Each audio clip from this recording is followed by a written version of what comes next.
La journée internationale des femmes a été marquée ce matin par des manifestations folkloriques organisées par la Commission sociale des femmes.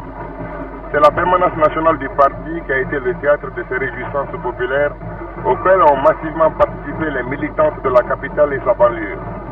Les différents quartiers de la ville se sont mobilisés à l'appel de la Commission sociale des femmes qui, grâce à l'action déterminante de notre parti, l'Union soudanaise RDA pour l'émancipation totale des femmes, entend désormais jouer son rôle dans tous les domaines. Les militantes de notre pays, en l'an 2 de notre révolution, totalement débarrassées de tout complexe, profitent de cette grande journée pour glorifier notre parti qui les a totalement réhabilités et leur a permis de s'épanouir et de se confirmer au même titre que leurs frères de combat. La prise de conscience de nos sœurs se manifestait ce matin par le dynamisme des slogans qu'elles ont affichés dans la salle de la conférence de la permanence nationale du parti. Les manifestations ont été placées sous la présidence effective de Mme Modibo Keïta, présidente de la Commission sociale des femmes. Plusieurs personnalités politiques et administratives se sont associées à ces manifestations. Le président Modibo Keïta, qui a personnellement assisté au grand meeting organisé ce matin, a été accueilli à son arrivée à la permanence nationale du parti par les responsables de la Commission sociale des femmes qui lui ont remis un bouquet de fleurs. Le chef de l'État a été également ovationné par toute l'assistance debout et la cérémonie a débuté par le chant du 22 août. Ensuite, la parole a été laissée aux poètes maliens Gaussou Diawara, Mathieu Traoré et Kibli Demadialo, dont les poèmes étaient intitulés « À ma mère, femme noire, malienne combattante, l'enfant et la mère ». Prenant la parole, Mme Modibo Keïta, présidente de la Commission sociale des femmes, a retracé l'historique de la Journée internationale des femmes et a précisé la signification que nos sœurs ont donnée à cette journée. Présidente du CNDR, chef de l'État,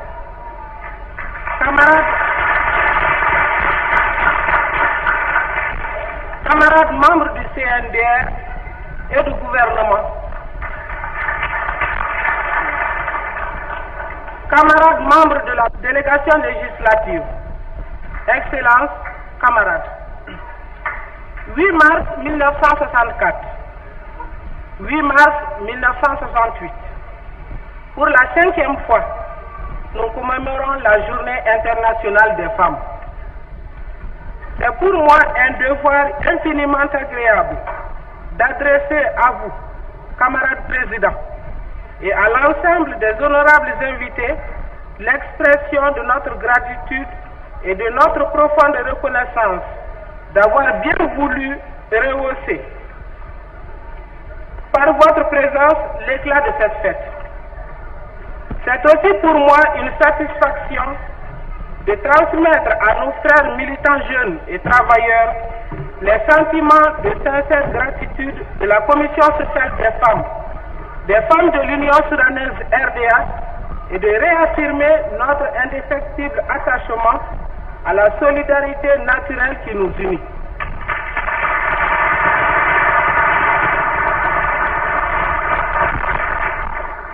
Cette solidarité qui a été renforcée par l'action révolutionnaire, combien tenace et exaltante, menée par nos organisations démocratiques au service du progrès et du bien-être de nos populations pour l'édification d'une société socialiste faite de justice et de fraternité. Car, chers camarades, c'est sous le signe de la révolution active à laquelle nous consacrons tout ce que nous avons d'âme et de cœur que nous célébrons cette journée internationale des femmes, journée historique symbolisant la prise de conscience des femmes. Aussi, je voudrais vous inviter à saluer avec moi la mémoire de Mme Clara Zekkin, dont cette journée glorifiera le souvenir désormais impérissable dans nos cœurs.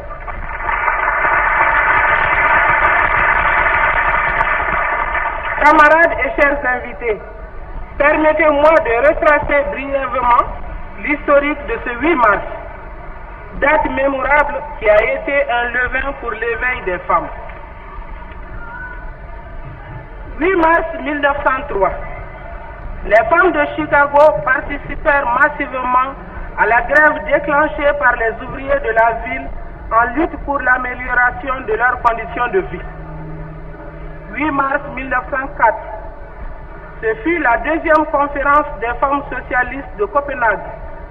Madame Clara Zetkin, militante du mouvement ouvrier international et dirigeante féminine de son pays, fit adopter la date du 8 mars comme fête des femmes travailleuses en commémoration de la grève de Chicago. 8 mars 1911, 7 ans après les femmes d'Allemagne, de Suisse, du Danemark, d'Amérique, célébrèrent pour la première fois la Journée internationale des femmes travailleuses. En 1924, la ville de Canton en Chine suivit le mouvement sous l'impulsion du Parti communiste chinois. Après la Seconde Guerre mondiale, la commémoration du 8 mars se généralisa en atteignant le monde entier. Ces pages glorieuses de la lutte émancipatrice des femmes prouvent que de tout temps et à toutes les époques, la femme a été la compagne inlassable de l'homme. Partout, il s'agissait de créer des biens pour un mieux-être. Partout, il fallait mettre en mouvement des forces dynamiques qui parviendront à unir les âmes et les esprits dans un ardent effort pour l'accomplissement d'une solidarité efficiente pour la promotion économique, socialiste et culturelle. Partout, dis-je, les femmes se sont manifestées. Le grand Gandhi a raison quand il dit: qui peut faire appel au cœur des hommes avec plus d'efficacité que la femme?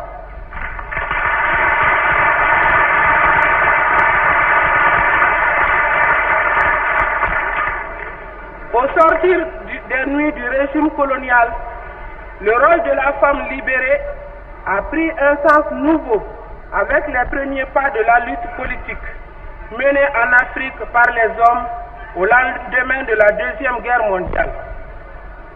Dès les premiers combats de la lutte libératrice de notre pays, les femmes maliennes ont su prouver que les sentiments de dignité, d'honneur, de patriotisme, d'abnégation pour le triomphe d'un idéal ne sont pas l'apanage seulement des hommes. À toutes les épreuves, elles ont été présentes et leurs actions courageuses ont été un des facteurs déterminants de la lutte de notre parti. Aujourd'hui plus qu'hier, consciente des tâches nouvelles qui s'imposent au parti par la volonté unanime de notre peuple, nous restons mobilisés, prêts à défendre ce que nous considérons désormais comme notre raison de vivre, à savoir la victoire de la révolution socialiste en terre malienne.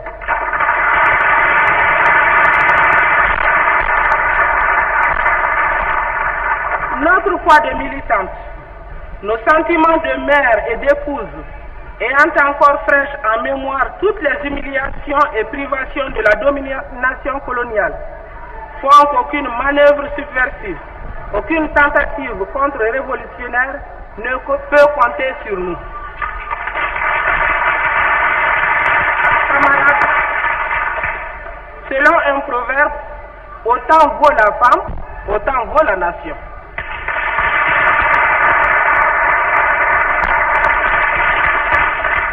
Aujourd'hui donc, plus que jamais, à l'an 2 de la révolution malienne, nous devons nous ceindre davantage les reins pour apporter une contribution effective à la révolution, afin de faire de notre Mali un pays libre et prospère.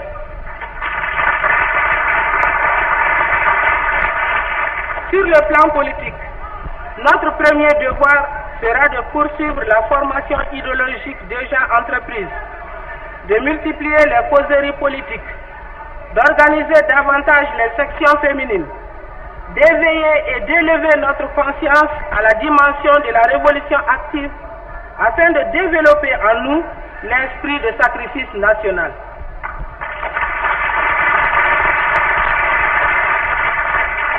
Nous ne ménagerons aucun effort pour entreprendre toutes les actions propres à soutenir les luttes de libération en Afrique et dans le monde.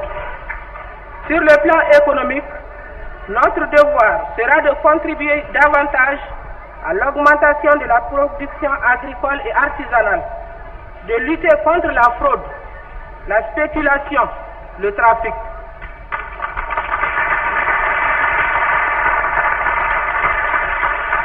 Dans le domaine culturel, nos efforts porteront sur la régularité des cours d'alphabétisation. Mes camarades, nous ne saurions terminer cette fête sans apporter un message de soutien à nos sœurs du vaillant et héroïque peuple du Vietnam.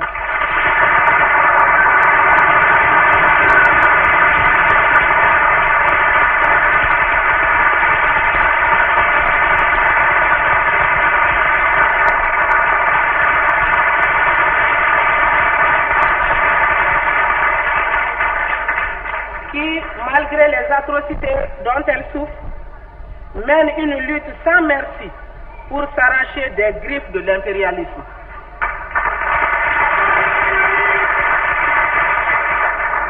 Nous rendons un pieux hommage à nos frères et à nos sœurs du Vietnam, de Corée, d'Angola, de Mozambique, de Guinée portugaise, de Rhodésie du Sud, d'Afrique du Sud, qui tombent sous les balles impérialistes. Nous élevons nos voix avec indignation devant les barbaries, les atrocités et les lâches tortures infligées à ceux qui luttent pour la justice, la liberté et la paix.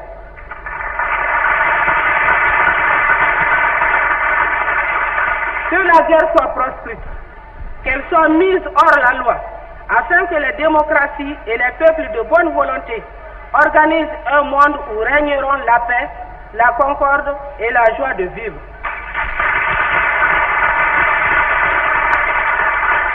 Vive la Journée internationale des femmes. Vive la révolution malienne avec à sa tête notre grand, prestigieux et bien-aimé guide, le président Modibo Keïta.